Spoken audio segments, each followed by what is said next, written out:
بسم اللہ الرحمن الرحیم۔ یزید بن ولید کا بھائی عباس بن ولید بھی اگرچہ ولید بن یزید سے سخت ناراض اور اذیت رسیدہ تھا، مگر وہ اپنے بھائی یزید کو اس کام سے روکنا اور منع کرنا چاہتا تھا۔ عباس کے اختلاف سے تنگ آ کر ہی یزید نے دمشق کو چھوڑا اور ایک الگ جائے قیام کی تلاش کی۔ یزید نے ہر طرح اپنا اطمینان کر لینے کے بعد 27 جمادی الثانی 126 ہجری بروز جمعہ خروج کے لیے مقرر کیا، بغاوت کے لیے۔ چنانچہ بعد نماز عشاء دمشق میں داخل ہو کر اول کوتوال شہر کو گرفتار کیا اور پھر سرکاری اسلحہ خانہ پر قبضہ حاصل کر لیا۔ ولید بن یزید کو اس سے بیشتر ان سازشوں تیاریوں کا کوئی علم نہ ہو سکا، چنانچہ وہ حیران و پریشان ہو کر رہ گیا اور کچھ نہ کر سکا، دارالامارت کا دروازہ بند کر کے بیٹھ گیا۔ اب اہل دمشق اور ارد گرد کے لوگوں نے آ کر یزید بن ولید کے ہاتھ پر اعلانیہ بیعت خلافت کرنی شروع کی۔ ولید بن یزید نے دمشق سے نکل کر ہومس کی طرف جانا چاہا۔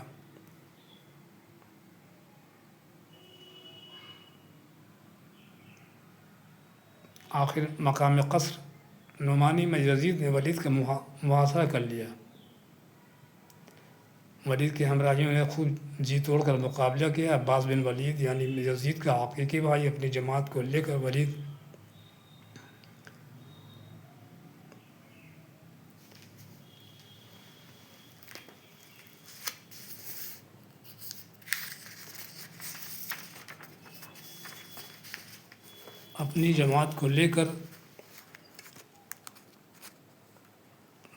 یزید کی حمایت کی اور یزید کی مخالفت و مقابلے کے لیے دمشق سے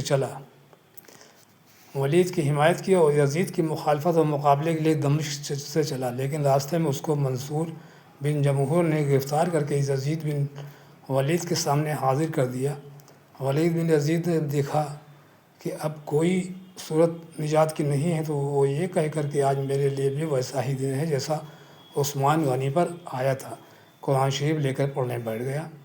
یزید کے آدمیوں نے قصر کی دیواروں پر چڑھ کر اور قصر کے اندر داخل ہو کر ولید بن یزید کا سر کاٹ لیا، اور منصور بن جمہور نے لا کر یزید ولید کے سامنے پیش کیا۔ یزید نے حکم دیا کہ اس کو تشہیر کرا کر ولید کے بھائی سلیمان بن یزید کو دے دیا جائے۔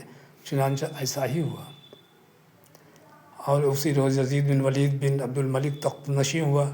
بنی امیہ کے درمیان یہ آپس کی لڑائی ایسی ہوئی کہ اس کے بعد خاندان بنی امیہ مسلسل مبتلا مصائب رہ کر برباد ہی ہو گیا، اور پھر دم بدم ان پر تباہی نازل ہوتی رہی۔